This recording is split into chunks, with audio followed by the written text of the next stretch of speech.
जिनके जिम्मे पर्यटन संस्कृति के साथ साथ डोनर मंत्रालय की भी जिम्मेदारी है, ऐसे मेरे सहयोगी श्री जी किशन रेड्डी जी, पीएमओ में राज्य मंत्री और अंतरिक्ष विज्ञान और प्रौद्योगिकी के मंत्री भाई डॉक्टर जितेंद्र सिंह जी,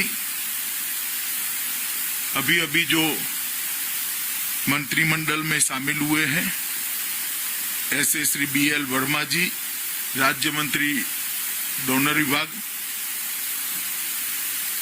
मेघालय की कैबिनेट के मंत्रीगण, अधिकारीगण और उपस्थित सभी पैरामिलिट्री फोर्सेस के जवान और अधिकारीगण, आज मेरे लिए बहुत हर्ष का विषय है कि कुछ समय पहले मेघालय के मुख्यमंत्री श्री संगमा जी से मैंने बात करी थी कि जब हम छोटे थे, पढ़ते थे, तब पढ़ाया जाता था कि देश में सबसे ज्यादा वर्षा चेरापूंजी में होती है और 25-30 साल के अंदर ही वो हमारा हरा भरा चेरापूंजी आज अपना वो स्टेटस गवा बैठा है और उसकी जगह यहां से 80 किलोमीटर दूर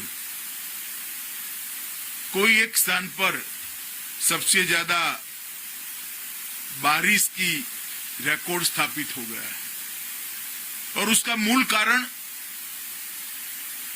विकास के नाम पर हमारे दुर्लक्ष्य के कारण वृक्षों की अंधाधुंध कटाई है। तब ये तय हुआ कि क्या फिर से चेरापूंजी हरा भरा बन सकता है। इस राज्य का नाम ही मेघालय है, मेघा के आलय के बीच में रहने वाला राज्य, और अगर इस राज्य में ही बारिश की कमी होती है तो कितना बड़ा संकट का कारण है। तो उस वक्त आसाम राइफल, अन्य पैरामिलिट्री फोर्सेस और मेघालय सरकार, भारत सरकार, सभी साथ मिलकर हमने एक संकल्प लिया है कि चेरापूंजी को फिर से हरा भरा बनाना और आने वाले 10-15 सालों में एक ऐसी स्थिति का निर्माण करना कि फिर से पूरे भारत में सबसे ज्यादा बारिश अगर कहीं आती है तो यही हमारे चेरापूंजी के अंदर आए, इस प्रकार का वातावरण का निर्माण। मित्रों, आज मैं आपको बताना चाहता हूं कि देश की सीमाओं की सुरक्षा के लिए अहर्निश तैनात सारे पैरामिलिट्री फोर्सेस मिलकर देश की सीमाओं की चुनौतियों का, कितनी भी बड़ी चुनौती हो, वीरतापूर्वक सर्वोच्च बलिदान देकर उसका सामना करते हैं। और ढेर सारे उदाहरण हैं उनकी वीरता के कारण देश कई संकटों से बाहर आया है और आज हमारा सार्वभौमत्व अक्षुण्ण है। चाहे असम राइफल हो, चाहे BSF हो, चाहे SSB हो, चाहे इंडो तिब्बतियन पुलिस हो, सबने अलग अलग जगह पे वीरता दिखाते हुए हमारी सीमाओं की सुरक्षा की। CRPF ने देश की आंतरिक सुरक्षा को संभालते हुए इसी प्रकार के सर्वोच्च बलिदान के कई उदाहरण दिए हैं। मगर विगत 2 वर्षों से 2020 में और 2021 में उन्होंने पर्यावरण का भी मोर्चा संभाला है। मुझे आप लोगों को बताते हुए आनंद है कि गत साल कुल 1,48,000 पौधे पैरामिलिट्री फोर्सेस ने देश भर के अंदर रोपने का काम। और आसाम राइफल के डीजी नायर साहब यहां पर हैं, मैं उनको विशेष बधाई देता हूं कि सबसे ज्यादा वृक्षारोपण आसाम राइफल ने किया। और मुझे ये बात का भी हर्ष है कि 1,48,000 पौधे लगाना एक बात है और आज उसमें से 1,36,000 पौधे जीवित है, उसको रिप्लेस भी किया गया है और जवानों ने इस पर पानी डालकर उनको जीवित रखने की व्यवस्था भी करी। इस वर्ष भी हमने तय किया है कि अलग अलग पैरामिलिट्री फोर्सेस इकट्ठा होकर देश में लगभग 1 करोड़ पौधे अलग अलग स्थान पर रोपे जाएंगे और बहुत बारीकी से इसका आयोजन हुआ है। जहां मैदानी इलाके हैं वहां पीपल, वटवृक्ष, नीम, जामुन इस प्रकार के वृक्षों को लगाएंगे। जहां पहाड़ी इलाके हैं वहां भी पहाड़ के अंदर नेचुरल कोर्स में अपने बीज पवन से फैलाकर घनघोर, जिसको कहते हैं वन बनाने की क्षमता जिन वृक्षों में है, इस प्रकार के वृक्ष बोए गए हैं और उनका सिलेक्शन भी उस तरह से किया गया है कि एक लंबे आयुष्य तक ये जिंदा रहेंगे, लंबे सालों तक ये पृथ्वी की सेवा करते रहेंगे। और मुझे आनंद है कि आज उसी कार्यक्रम की कड़ी में लगभग 100 हेक्टेयर बंजर भूमि की हमने यहाँ पहचान की है। 50 करोड़ की अनुमानित लागत से डोनर मंत्रालय और मेघालय सरकार दोनों इकट्ठा होकर ये 100 हेक्टेयर का एक नया यहाँ पर वन निर्मित हो, इस प्रकार का हम आगे बढ़ रहे हैं। अगले 3 वर्षों में यही क्षेत्र के अंदर लगभग 1,000 हेक्टेयर में 1 मिलियन वृक्ष लगाने का हमारा कार्यक्रम है और मुझे भरोसा है कि इसको संगमा जी के नेतृत्व में हम पूरा करेंगे। और जिस दिन ये 1 मिलियन वृक्ष लग जाएंगे, हमारे बच्चे फिर से ज्योग्राफी के पेपर में लिख पाएंगे कि जहां सबसे ज्यादा बारिश आती है वो जगह का नाम चेरापूंजी है। और मित्रों, मैं मानता हूं कि दुनिया पूरी ग्लोबल वार्मिंग और जलवायु परिवर्तन से चिंतित है और ग्लोबल वार्मिंग और जलवायु परिवर्तन के खिलाफ जो लड़ाई पूरी मानव जात लड़ रही है, हमें गौरव है कि उसका नेतृत्व हमारे देश के प्रधानमंत्री नरेंद्र मोदी जी कर रहे हैं।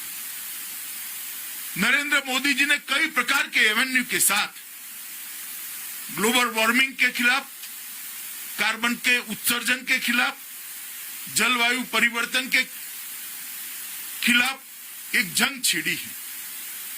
आप कल्पना कर सकते हैं, लगभग 14 करोड़ महिलाओं के घर में गैस का चूल्हा पहुंचाकर कितने कार्बन के उत्सर्जन को उन्होंने समाप्त किया।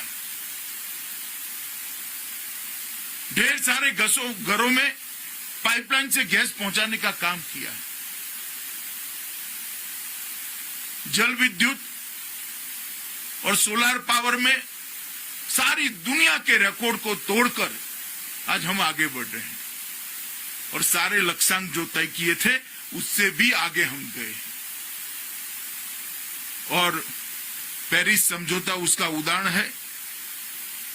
जब पेरिस समझौता फेल हो जाएगा, ऐसा डिस्कशन के बाद लगा, तब नरेंद्र मोदी जी के भाषण और उनकी प्रस्तावित कार्य योजना ने ही इसको एक नया जीवन बख्शा, जिसके आधार पर आज पूरी दुनिया ग्लोबल वार्मिंग और कार्बन उत्सर्जन के खिलाफ लड़ रही है। मैं मानता हूं कि ये लड़ाई जो हम लड़ने जा रहे हैं वो जनता के सहयोग के बगैर, स्थानीय पंचायत, जिला पंचायत, तालुका पंचायत के बगैर सफल नहीं हो सकती। इसलिए मैं आज, मेरे मन से बहुत बड़ा कार्यक्रम है चेरापूंजी को फिर से एक बार वृक्षों से आच्छादित करना। आज मैं देश भर की सभी पंचायतों को भी कहना चाहता हूं, विशेषकर जहां हमारे पैरामिलिट्री फोर्सेस वृक्षारोपण का कार्यक्रम कर रहे हैं, कि आप इनका सहयोग करिए, इनका हाथ बटाइए, उनके साथ आपकी ताकत को जोड़िए। और जो 1 करोड़ पौधे इस बार हमारे पैरामिलिट्री फोर्सेस बोने वाले हैं, लगाने वाले हैं, उसको जिंदा रखने में आप उनकी मदद करिए। ये चेरापूंजी का पूरा क्षेत्र वृक्षारोपण की दृष्टि से और वृक्षों जिंदा रखने की दृष्टि से असम राइफल गोद लेने वाला है, एडॉप्ट करने वाला है। और मैं आज असम राइफल के डीजी नायर जी को भी कहना चाहता हूं कि वृक्ष लगाना भी बड़ी सफलता है, मगर तय हुआ है इस प्रकार के वृक्ष लगाना बहुत बड़ी सफलता है। और इसका हमने डिटेल प्लानिंग किया है। वृक्ष क्यों कटते हैं? तो भाई ईंधन के लिए भी काटे जाते थे, कई बार कई अन्य उपयोगों के लिए भी काटे जाते हैं। तो हमने कुल भूमि में से 80% परंपरागत एवं प्राकृतिक रूप से तैयार होने वाले लंबी आयु वाले वृक्ष को रोपा है, और शेष 20% में झाड़ू, घास, ईंधन, लकड़ी, सिल्वी, सुगंधित पौधे, पशुचारण और सजावटी वृक्ष, ये सब और नर्सरी लगाने का तय किया है, जिससे वृक्ष काटने का भी कारण किसी ग्रामीण के पास न रहे। अगर उसकी सारी रिक्वायरमेंट्स यही वन से पूरी हो जाती है तो किसी को मन नहीं है बड़ा हुआ पौधा, बड़ा हुआ वृक्ष काटे। तो इस प्रकार से बहुत साइंटिफिक तरीके से डिटेल प्लानिंग कर चेरापूंजी को फिर से हरा भरा बनाने का एक महत्वाकांक्षी प्रोजेक्ट आज शुरू हुआ है। और यहाँ पर हमने मियावाकी सघन वृक्षारोपण करने वाले हैं।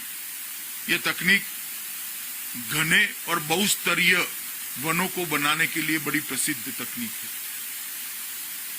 और इस टेक्निक से मल्टी लेवल फॉरेस्टिंग होती है और 30 गुना तेजी से जंगल बढ़ता है, और 3 साल के बाद वो मेंटेनेंस से मुक्त हो जाता है।